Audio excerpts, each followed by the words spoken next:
농부들이 농사를 짓다 보면 흔히 그런 것을 경험한다고 합니다. 씨를 뿌린다고 다 열매를 맺는 것이 아니더라. 어떤 것은 열매를 많이 맺지만 어떤 것들은 열매를 채 맺지 못하고 죽어버리는 그런 경우들도 있다는 것입니다. 이제 우리가 자녀들을 키워보면서 그런 경험들을 아마 하신 분들이 많을 겁니다. 아이들을 학원 보낼 때는 많은 돈 들여서 학원 보낼 때는 공부를 더 잘하라고 보내지요. 근데 학원을 다 보낸다고 해서 모든 학생들의 성적이 다 오르는 건 아니더라는 거죠. 그게 왜 그러냐 하면 학원은 그 공부를 하려고 하는 애들에게 도움이 됩니다. 근데 공부하려고 공부 아예 하지 않으려고 마음먹은 아이들한테는 학원은 또 하나의 부담이 되는 것이죠. 그래서 학원에 가서 어떤 성적이 오르는 것이 아니라 그만큼 자기 자유를 빼앗기게 되고 또 거기서 이제 딴짓을 하게 되죠. 그러니까 학원에는 다녀도 전혀 효과가 없는 것입니다. 뿌린다고 또 심는다고 모든 것이 다 열매를 거두는 것은 아닙니다. 어떤 것이 심어졌는데 열매를 맺고 번성한다면 거기에는 그만한 근거가 이유가 있다는 것입니다. 스티븐 콥이라고 하는 사람이 쓴 성공하는 사람들의 7가지 생활 습관이라는 것이 있습니다. 그리고 데니스 웨이틀리라는 사람이 쓴 성공의 10대 원리라는 책, 이 두 가지 책을 보게 되면요, 어떤 사람들이 성공하는가 하는 것을 잘 보여줍니다. 성공하는 사람들은 그만한 이유가 있다는 것이죠. 우리 신앙생활도 마찬가지입니다. 똑같이 신앙생활을 했는데 한 10년쯤 지난 뒤에 어떤 사람은 신앙이 굉장히 성장했는데 어떤 사람은 제자리 걸어오는 사람이 있고 또 심지어 어떤 사람은 더 퇴보하는 그런 사람들도 있습니다. 그게 무슨 차이일까? 왜 똑같이 세례를 받고 하나님의 교회에 심겨졌는데 그런데 누구는 번성하는데 누구는 번성하지 못할까? 누구는 신앙의 열매를 많이 맺는데 누구는 열매를 거두지 못할까? 분명히 신앙생활을 성공적으로 하는데도 틀림없이 어떤 이유가 있다는 겁니다. 이제 우리는 오늘 이 본문의 말씀을 통해서 그 이유를 좀 찾아보려고 합니다. 오늘 본문의 이야기는 하나님께서 에스겔 선지자를 통해서 남유다가 왜 망했는지, 그리고 남유다의 마지막 두 왕이 여호야긴, 시드기야인데 이 두 왕이 왜 실패할 수밖에 없었는지 그 이유를 잘 보여주는 내용이 오늘 본문에 기록이 되어 있습니다. 근데 이제 오늘 본문을 읽어보면 잘 모르겠습니다. 그죠? 예, 비유로 되어 있기 때문에 잘 모릅니다.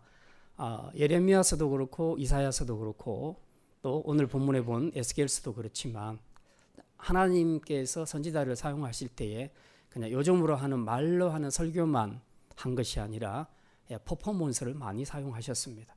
행동으로 보여주기도 하셨고 시청각으로, 또 어떤 경우는 그냥 말해서 안 들으니까 수수께끼를 던지듯이 했습니다. 그리고 어떤 경우는 비유를 말씀하셨습니다. 그러니까 비유나 수수께끼는 그냥 들으면 바로 알 수가 없는 얘기죠. 한참 생각을 해야 됩니다. 이게 뭘까? 근데 그렇게 생각하게 해서라도 하나님은 말씀을 전하고 싶었던 것이지요. 에스겔에는 수수께끼와 비유가 굉장히 많이 나오는데 오늘 본문에도 비유가 나와 있습니다. 이름하여 두 독수리와 나무 비유, 이렇게 이름을 지을 수 있겠습니다.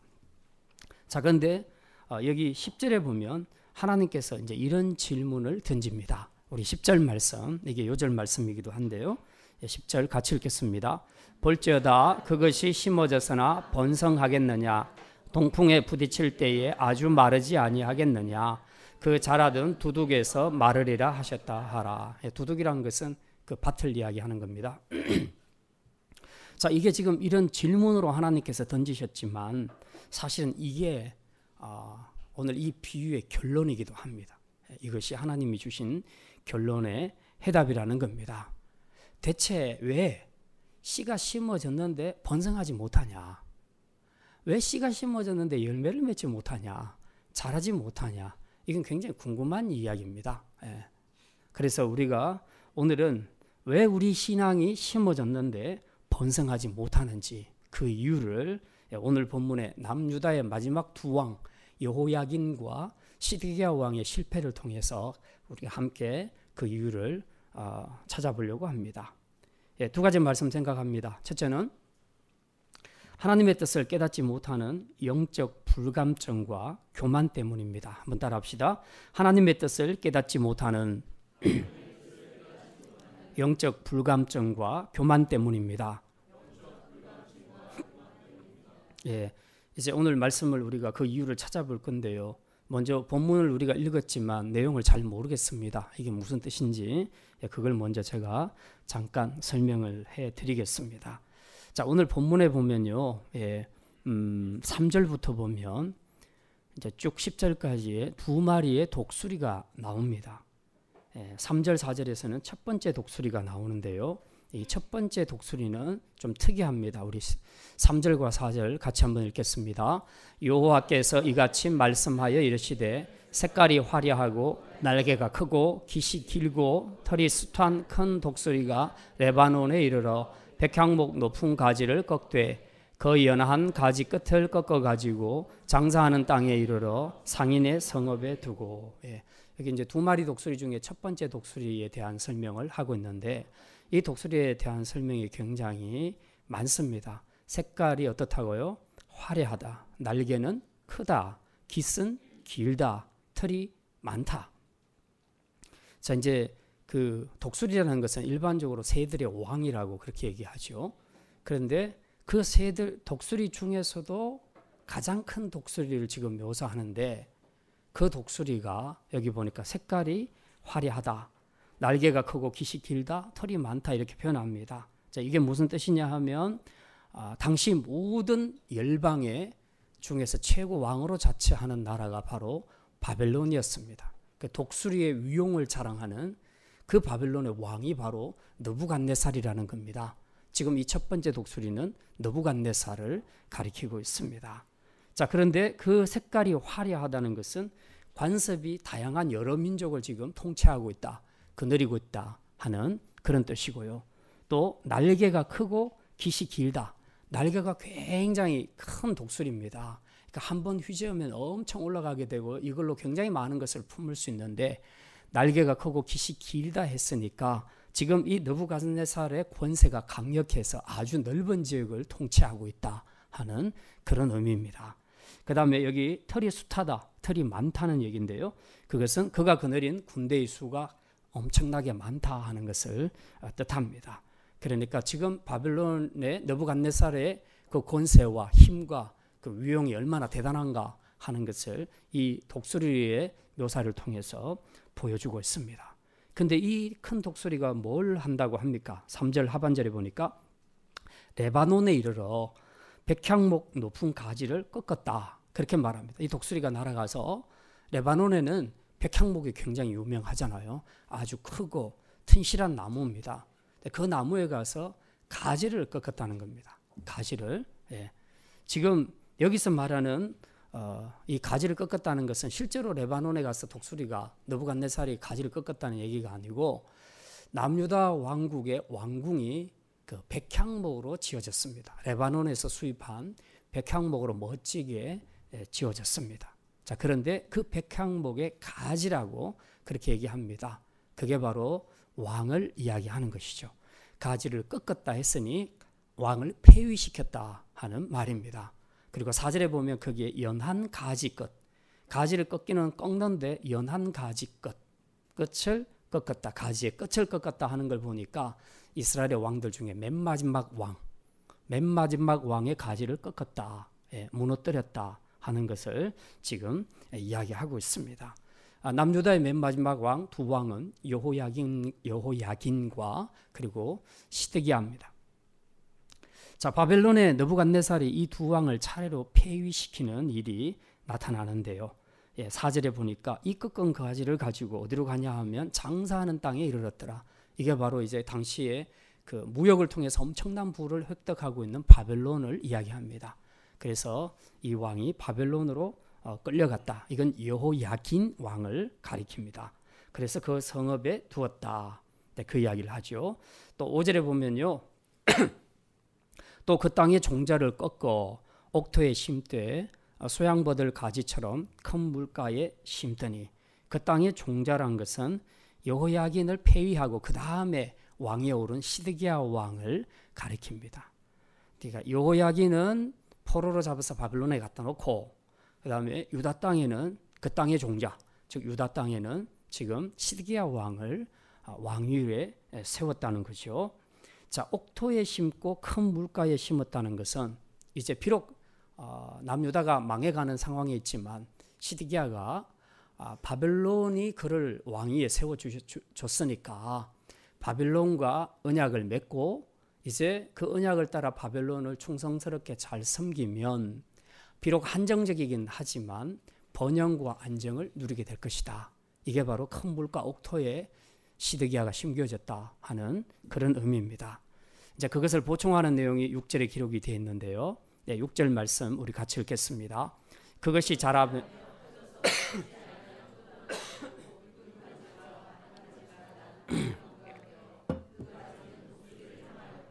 그 뿌리는 독수 예.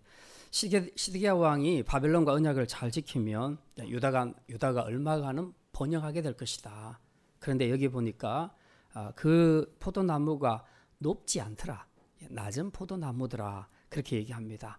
어느 정도 발전을 하지만 백향목처럼 높은 그런 최고의 전성기를 구가했던 다윗의 전성기만큼은 번영할 수 없다 하는 것을 이야기합니다. 그리고 이 6절 하반절에 보니까 이제 그 가지가 어디를 향했냐 하면 독수리를 향하였고 그 뿌리는 독수리 아래에 있었더라. 당연히 이 독수리가 자기를 심었으니까 이 가지가 바라보는 것이 자기를 심어준 독수리밖에 없지요. 느부갓네살 왕을 바라보는 그런 의존적 위치에 처하게 됐다는 겁니다. 유다도 그렇고 또 시드기야 왕도 그렇고 그렇게 됐다는 거죠. 자, 지금 이것은 하나님의 뜻입니다. 하나님께서 지금 남유다를 낮추시는 것입니다. 시드기야를 낮추시는 것입니다. 그렇지만 이것이 꼭 불행하다고 할 수는 없습니다. 만약 시드기야가 바벨론과의 언약을 잘 지키게 되면 충성하게 되면 그 나름대로 평안한 가운데 안정과 번영을 누릴 수 있다. 그것을 약속해 주는 말씀이라는 것이죠. 그래서 징계 중에서도 베푸시는 하나님의 은혜라는 것을 우리가 알 수 있습니다. 자, 그러면 여기까지 보게 되면 시드기야는 어쨌든 이제 느부갓네살 왕이 자기를 왕위에 세워줬고 또 언약을 맺어서 네가 내 말을 잘 들으면 네 나라가 혹은 너도 평안하게 해주겠다라고 약속의 말씀을 줬으니까 이제 그 언약을 따라서 살면 되겠죠. 우리가 생각할 땐 정상적으로 그렇게 하는 것이 맞을 겁니다. 그런데 오늘 본문에 보면 시드기야는 전혀 다르게 행동합니다. 7절에 이제 그 내용이 나오거든요. 우리 7절 말씀 같이 한번 읽겠습니다. 또 날개가 크고 털이 많은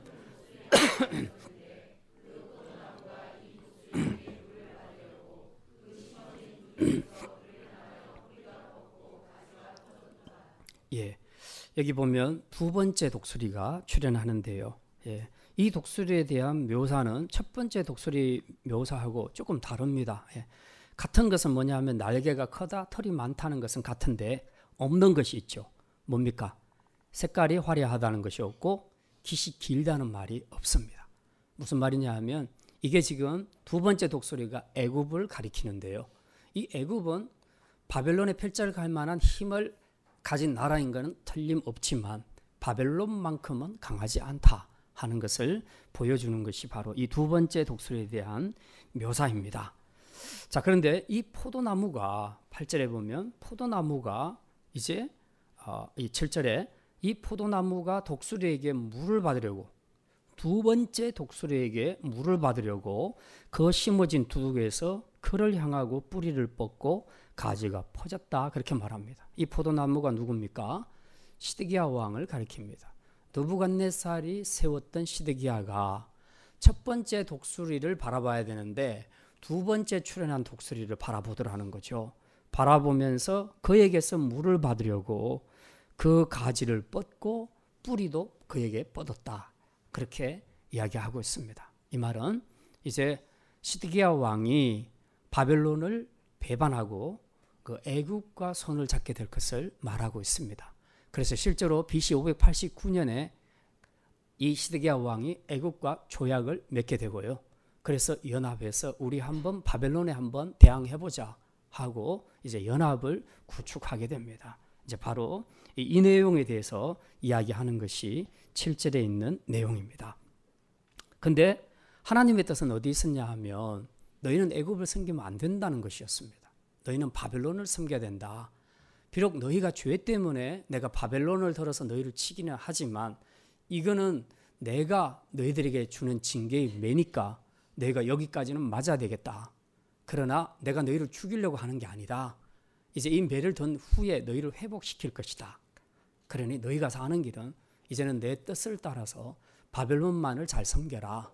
그게 지금 낮아진 자리에서 너희가 살 수 있는 비결이다. 절대로 다른 나라를 의지하지 말라. 하나님께서 그렇게 말씀하셨습니다. 그런데도 불구하고 이 시드기야는 두 번째 독수리인 애굽을 바라보기 시작했습니다. 그래서 그 애굽과 마침내 손을 잡게 됐죠. 예. 자, 그래서 그 결과가 어떻게 됩니까? 예. 9절 말씀, 우리 9절 말씀, 애굽과 손을 잡은 시드기야와 남유다의 운명이 어떻게 될지 그것을 예언하는 말씀, 우리 9절 말씀 같이 읽습니다. 너는 이르기를 그 나무가 능히 번성하겠느냐 빼고 열매를 따며 그 나무가 시들게 하지 아니하겠으며 그 연한 잎사귀가 마르게 많은 백성이나 강한 팔이 아니라도 그 뿌리를 뽑으리라. 배신당한 첫 번째 독수리 바벨론의 느부갓네살이 절대로 가만히 있지 않겠죠. 그래서 이 느부갓네살이 화가 나서 유다를 멸절시킵니다. 분노한 느부갓네살이 시드기야에게 배신한 그 대가를 지불하는데요. 그냥 왕위를 폐위시키는 정도가 아닙니다. 시드기야가 눈뜨고 보는 앞에서 두 아들을 죽여버립니다. 그리고 그걸 목도한 이후에는 시드기야의 두 눈을 빼버립니다. 그래서 장님을 만든 채로 그를 바벨론으로 끌고 가게 됩니다.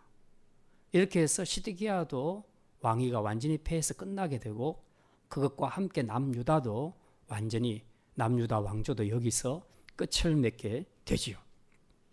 왜 시드기야는 하나님의 은혜로 바벨론에게 호의를 받아서 큰 물가 옥토에 심겨진 그런 축복을 받았음에도 불구하고 번성하지 못하고 이렇게 비참한 종말을 맞게 되었는가 하는 것입니다. 이게 참 안타깝고 궁금한 이야기입니다. 이제 오늘은 우리는 그 이유를 찾아갑니다. 이제 14절에 이제 오늘 사실 본문은 끝까지 다 읽어야 되는데요. 너무 길어서 10절까지만 봤습니다. 12절부터 14절까지 보면요. 이제 그런 내용들이 나타나 있습니다. 우리 12절부터 14절까지 같이 한번 읽겠습니다. 너는 반역하는 족속에게 묻기를 너희가 이 비유를 깨닫지 못하겠느냐 하고 그들에게 말하기를 바벨론 왕이 예루살렘에 이르러 왕과 고관을 사로잡아 바벨론 자기에게로 끌어가고 그 왕족 중에서 하나를 택하여 언약을 세우고 그에게 맹세하게 하고 또 그 땅에 능한 자들을 옮겨갔나니 이는 나라를 낮추어 스스로 서지 못하고 그 언약을 지켜야 능히 서게 하려 하임이었더라. 이 세 절을 읽었는데요. 그 요약하면 이런 겁니다.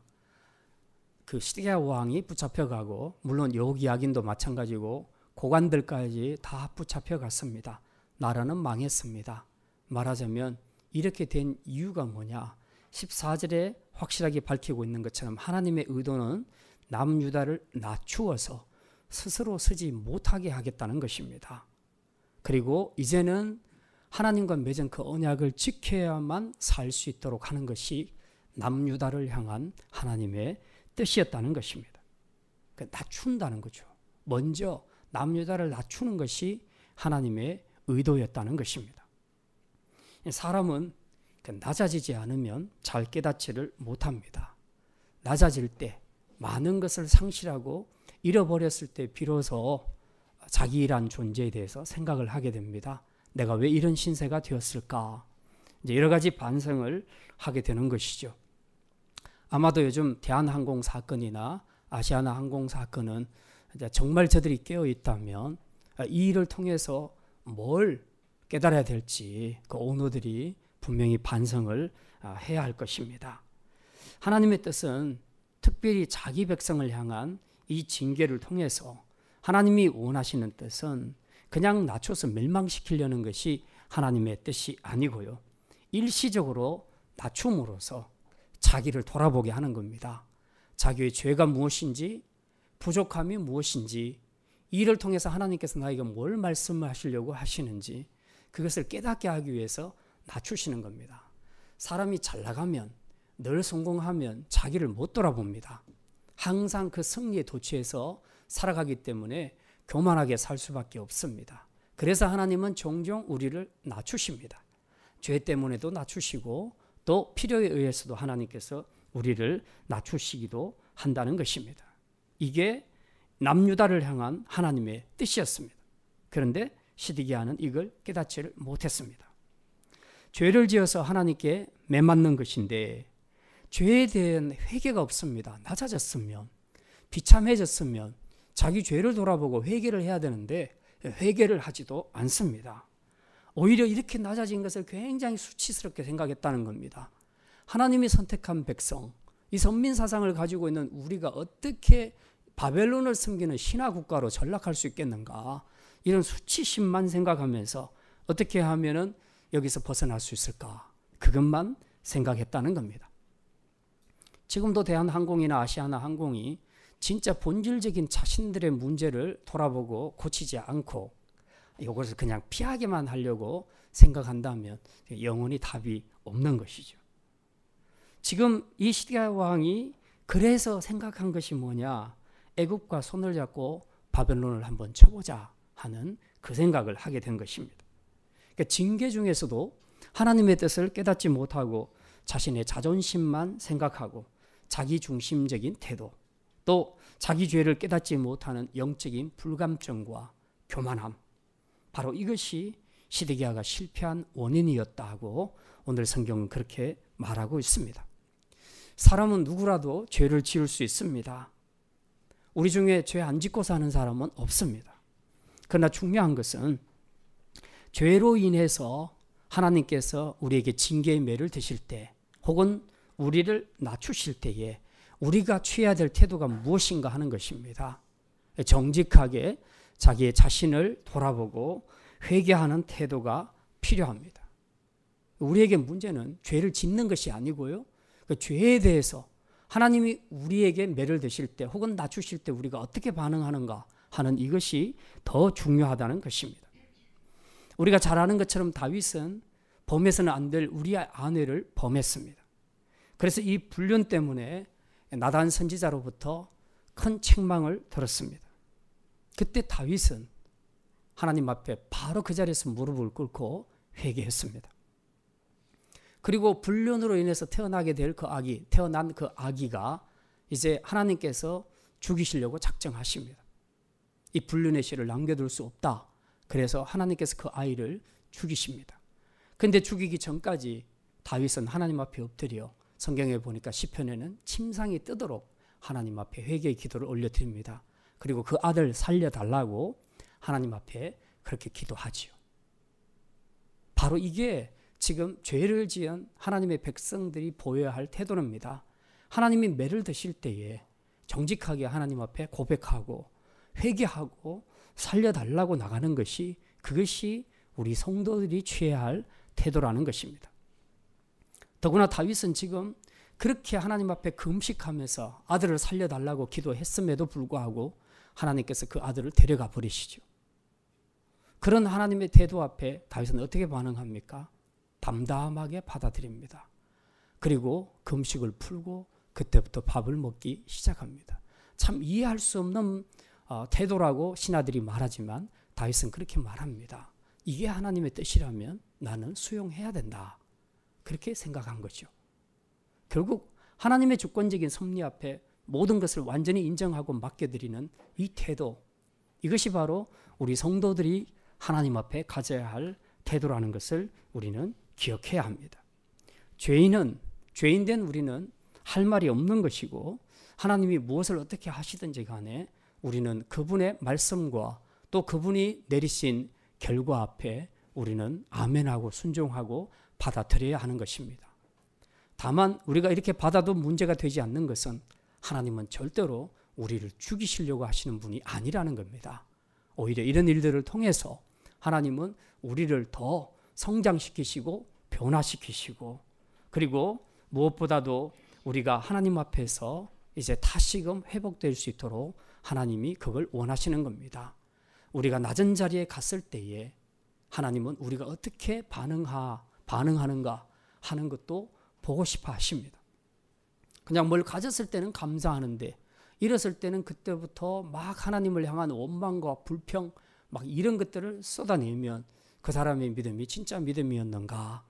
이제 하나님은 그걸 의심하신다는 것이죠. 그래서 낮아질 때에 그가 하나님의 모든 그 섭리를 믿음으로 받아들이는가 하는 것은 우리의 진짜 믿음이 무엇인가 하는 것을 보여주는 좋은 척도가 될 수 있다 하는 것을 말하고 있습니다. 그런데 오늘 본문의 시드기야는 그렇게 하지 않았습니다. 이런 하나님께서 자기를 낮추시는 상황 앞에서 자신의 죄를 회개하지도 않고 왜 하나님이 이렇게 하셨는지 하나님의 뜻을 궁금해하지도 않고 이 수치를 어떻게 면할 것인가 그것만 생각하다가 결국은 피할 수 있는 길은 애굽을 선택하는 길밖에 없다라고 생각을 했던 것이죠. 때때로 죄 문제가 아니라 할지라도 하나님은 우리를 낮추시기도 하십니다. 우리는 그분의 뜻을 다 알 수 없기 때문에 이런 낮아짐의 상황이 올 때에 적잖이 당황할 수 있고 또 우리 안에 분노나 원망이나 수치심을 느낄 수도 있을 것입니다. 하지만 이런 일들 앞에서도 우리가 먼저는 자신에게 하나님이 뭘 말씀하시려고 하시는가 그 뜻을 찾아내는 것이 그것이 진짜 믿음 있는 성도라는 것입니다. 그래서 어쨌든 우리를 사랑하시는 하나님의 사랑을 끝까지 신뢰한다면 하나님이 허락하신 이 상황도 나를 낮추신 이 상황도 최선의 상황이라는 것을 우리가 믿고 받아들이는 것입니다. 그리고 우리가 이렇게 깨닫는 마음으로 나아갈 때에 이제 우리 안에서 하나님께서 회복해 주시는 그 축복의 역사를 누리는 것입니다. 오늘 우리가 이 시기야의 실패를 통해서 우리가 배워야 할 것은 바로 이것입니다. 왜 심었는데 열매를 못 맺느냐? 왜 심어졌는데 번성하지 못하느냐? 바로 자기중심적인 태도와 영적인 불감증, 교만 이런 태도들 때문에 하나님의 일하심을 믿음으로 받지 못하니까 결국은 이렇게 실패하게 된 것입니다. 자, 이제 두 번째입니다. 왜 심었는데 번성하지 못하는가? 하나님이 아닌 세상을 해답으로 취하는 태도 때문입니다. 한번 따라합시다. 하나님이 아닌 세상을 해답으로 취하기 때문입니다. 예, 시드기야는 지금 자기를 낮추시는 이 낮아짐 앞에서 자신의 죄도 하나님의 뜻도 깨닫지 못하는 미련하고 교만한 마음으로 급기야 악수를 두게 됩니다. 예. 이제 보통 그 바둑이나 장기를 두 보신 분들은 알겠지만 코너에 몰리는 위기에 몰리는 때가 있습니다. 이럴 때 정말 차분하고 침착하게 잘 돌아봐서 묘수를 둬서 이것을 풀어가야 하는데 성질이 급한 사람들은 악수를 두게 됩니다. 그렇게 하게 되면 다시는 돌이킬 수 없는 결과가 오게 되지요. 시드기야도 마찬가지였습니다. 그가 선택한 악수란 것은 결국 애굽과 손을 잡는 것이었습니다. 그럼 왜 바벨론은 자기를 심어준 왜 시드기야는 자기를 심어준 첫 번째 독수리인 바벨론을 의지하지 않고 그 언약을 깨트려 가면서까지 왜 애굽의 손을 잡았을까 하는 것입니다. 그가 이렇게 판단한 것은 힘을 가져야 된다는 생각 때문이었습니다. 힘이 곧 문제를 해결하는 해법이다. 그래서 그는 힘을 가진 애굽을 그의 해법으로 선택했던 것입니다. 그는 애굽의 힘만 빌리면 아무리 강한 바벨론이라도 능히 물리칠 수 있으리라 생각을 했습니다. 시드기야의 마음 안에 있는 유다가 직면한 위기 문제를 해결할 수 있는 해결자는 오직 애굽밖에 없다라고 생각을 했던 것입니다. 그런데 시드기야 왕이 크게 잘못한 것이 있습니다. 그게 뭐냐? 그가 철석같이 믿고 있는 이 힘 있는 애굽이라는 나라, 이 나라가 과연 힘이 있는가 하는 것도 문제고, 이 힘 있는 나라를 폐하기도 하시고 세우기도 하시는 절대적인 힘을 가진 하나님을 보지를 못했다는 것입니다. 이게 시드기야의 결정적인 문제였다는 것입니다. 우리가 신앙생활하면서 많이 실패하는 이유 중에 하나가 바로 이겁니다. 위기에 직면했을 때에, 또 우리가 낮은 자리에 처할 때에 우리가 이것을 피하기 위해서 혹은 극복하기 위해서 어떤 것을 선택하게 되고 또 결단을 하게 되는데, 그 해법이 하나님이 주신 해법이 아니라 내 생각에, 내 판단에 내가 옳다고 생각하는 바로 그것을 결정한다는 것입니다. 그런데 내가 생각하는 모든 판단들의 기준은 어디 있느냐? 눈에 보이는 힘을 가진 자가 누군가? 눈에 보이는 권세를 가진 것이 무엇인가? 그것을 보는 것이 내 세상적인 기준이라는 것이죠. 이 기준에 의해서 우리가 결정을 하게 되니까 하나님이 주신 해법하고는 전혀 거리가 먼 세상적인 해법을 결론으로 내리게 되는 오류를 범하게 된다는 것입니다. 이제 물론 종종 하나님이 우리에게 제시하는 해법을 보면 좀 마음에 들지 않을 수도 있습니다. 계속 낮은 자리에 있으라 하고, 하나님, 나는 언제 이 위기에서 벗어나겠습니까? 우리는 언제 경제적으로 회복되겠습니까? 언제 우리 자식들은 이렇게 회복될 수 있겠습니까? 여러 가지 하나님 앞에 우리가 기도하는데 하나님께서는 말씀을 하지 않거나 계속 그것을 허용하십니다. 계속 낮은 자리에서 있으라, 머물러 있으라, 고난을 받으라, 이거는 별로 마음에 안 듭니다. 그냥 우리는 기도하는 즉시로 하나님께서 우리를 쫙 풀어주시고 해방시켜 주시고, 그리고 돈도 확 뿌려주시고, 또 우리 자녀들도 확 길이 열리고 이렇게 돼야지 되는데, 그게 아니고 계속 낮은 자리에 있도록 허용하시는 것을 볼 때 우리가 마음 안에 마음이 편치를 못합니다. 절대로 양에 차지 않죠. 그러다 보니까 어떤 생각을 하느냐? 하나님의 해법은 별로인 것 같다. 그래서 내가 생각하는 대로, 내 판단대로, 내 지혜대로 그렇게 하는 것이 좋겠다. 이제 그렇게 바꾸어 가게 되는 것이죠. 그런데 결국 내가 내리는 판단이라는 것은 결국 세상적인 힘을 의존하는 것이다. 그렇게 볼 수 있는 것입니다. 이제 청년부를 지도하다가 보면, 물론 중고등부도 마찬가지입니다만, 이제 상담들을 많이 하게 됩니다. 예전에 어떤 청년이 그런 경우가 있었습니다. 군대 가기 전에 본인이 그 알바 때문에 주일을 못 지켰어요. 딱 주말 알바를 하는 거예요. 근데 이제 좀 바꾸면 안 되냐? 토요일까지만 하고 주일은 쉬고 예배를 나와야 되지 않겠냐? 그랬더니 알바 중에서 주말을 이용하는 행사 이벤트 알바가 있는데, 그런 알바를 하면 2배 가까이를 받을 수 있대요. 그래서 토요일부터 시작해서 일요일 오후까지 하는 겁니다. 그러면 시간당 계산해도 일반적인 알바보다는 한 2배 이상을 받게 된다는 거죠. 그걸 포기할 수 없다는 거죠. 그래서 결국은 교회를 제대로 못 다녔죠. 군대를 갔다 와서 이제 믿음으로 잘 살아보겠노라고 저한테 찾아와서 인사까지 해서 너무 반가웠습니다. 그랬는데 바로 그날 오후에 저를 상담을 하겠다고 찾아왔어요. 그래서 내용을 들어보니까 군대 가기 전에 했던 상담 똑같이 하는 겁니다. 지금 용돈이 공한데 주말 알바를 해야 될 것 같습니다. 어떻게 하면 좋을까요?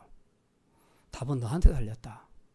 근데 지금 이 알바를 정하는 문제도 네가 주일 문제로 이겨내지 못하면 네가 나중에 대학교 졸업해서 취업할 때에 아예 한 번도 주일 지키지 못하는 직장으로 들어가게 될 때 네가 그걸 이겨낼 수 있겠냐? 알바도 못 이겨내는데 네 생존이 달려있는 직업을 선택하는데 네가 믿음으로 결정할 수 있겠느냐? 여기서부터 네가 믿음으로 이겨야 된다.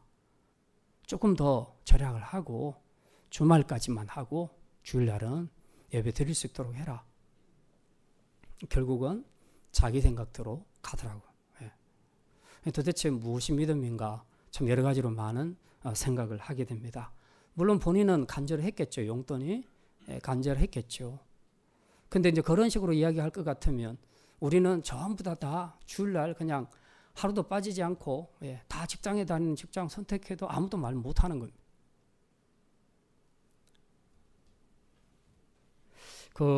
우리가 하나님 앞에서 어떤 결단을 할 때에 정말 주님이 원하시는 뜻인가 아니면 내 뜻인가, 이 해법이 하나님이 주신 해법인가, 내가 내 감정, 내 생각, 내 판단으로 내리는 해법인가, 이제 우리가 이런 것들을 좀 잘 생각해 볼 필요가 있습니다. 물론 내가 준 해법, 하나님이 주신 해법이 그 친구한테는 별로 탐탁지 않았겠죠. 어쨌든 그 용돈 그러면 누가 주냐, 이제 이렇게 되는 거죠. 이게 참 어려운 문제이기는 합니다. 그러나 하나님이 주신 해법이 별로인 것 같지만 믿음으로 받고 순종하면 그것처럼 은혜로운 것이 없습니다. 8절에 보면요, 징계 중에 있는 남유다를 향한 하나님의 뜻을 보면 이게 얼마나 은혜로운지 모릅니다. 우리 8절 말씀 같이 읽겠습니다. 그 포도나무를 큰 물과 옥토에 심은 것은 가지를 내고 열매를 맺어서 아름다운 포도나무를 이루게 하려 하였습니다. 하나님께서 여호야긴을 패하고 시드기야 왕을 세웠는데, 포도나무로 세웠는데, 자, 지금 이 시드기야를 세운 것은 남유다를 망하게 하기 위한 것이 아니라 일시적으로 낮은 자리에 처하게 해서 그 자리에서라도 하나님의 뜻, 바벨론과의 언약을 잘 지켜서 충성하면 하나님께서 회복해 주실 것이다. 이게 약속의 말씀이라는 겁니다. 하나님이 시드기야와 남유다를 향해서 계획한 것이 이것이었다는 것이죠. 그런데 그렇게 하지 않았다는 겁니다. 그 약속을 안 믿었다는 겁니다. 하나님의 해법이 마음에 안 드는 거죠. 그냥 내 해법은 빨리 문제를 해결해 달라는 거죠. 빨리 해결해 달라는 건데 하나님이 그렇게 하지 않고 낮은 자리에서나마 순종하면 이 복이라도 받을 것이다 라는 것이 하나님의 약속인데 이걸 믿지 않고 받지 않았습니다. 그래서 자기 생각대로 나가서 덥석 애굽과의 손을 잡아버린 것이죠. 이게 문제였다는 것입니다. 오늘 우리가 위기 상황에서 누구를 찾고 있는지, 또 누구의 해법을 따르고 있는지 우리가 정직하게 돌아볼 필요가 있습니다. 하나님이 주신 해법을 따르지 않고 애굽을 선택하게 되면 잠시는 우리가 성공하는 것 같지만 결과적으로는 우리는 애굽으로부터도 배신을 당하게 될 것이고 하나님으로부터도 우리는 징계를 받게 될 것입니다. 애굽은 절대 우리를 지켜주지 못합니다.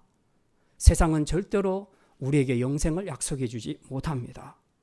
애굽은 힘만 없는 것이 아니라 생명도 없고 그 안에 소망도 없습니다. 그러니 우리는 결단하기 전에 참으로 이것이 하나님으로부터 오는 내가 사는 해법인가 하는 것을 돌아볼 필요가 있습니다. 우리 성도들에게서 일어나는 모든 사건과 상황에 대한 해답은 언제나 하나님 안에 있음을 믿으시기를 바랍니다. 그래서 우리 성도들은 하나님께서 주신 답을 믿음으로 받고 순종해야 합니다. 많은 경우 우리가 위기 상황에서 실패하는 이유는 하나님이 주시는 해법이 아닌 자신의 판단에 근거한 세상적인 해법을 따르기 때문입니다. 가령 우리가 시험을 친다, 수험생들이 시험을 친다 했을 때에 그 문제를 풀 때에 그 문제를 출제한 출제 유형과 시험을 치는 수험생들이 누가 정답을 더 잘 알겠습니까? 당연히 출제자가 더 잘 알죠. 출제자는 이미 알고 문제를 내는 거 아닙니까? 하나님은 우리 인생의 모든 문제를 내시는 출제위원이십니다. 저와 여러분들에게 허락하신 여러 가지 난제들, 정말 이 문제를 어떻게 풀까? 이 문제를 어떻게 하면 좋을까? 우리는 고민되지만 답을 못 찾지만 하나님 안에는 답이 있습니다. 왜? 그 모든 상황을 허락하신 분이 하나님이시기 때문에 그렇습니다. 우리 인생의 위기 문제뿐만 아니라 인생의 모든 문제의 해답은 하나님만에 있음을 믿으시기를 바랍니다.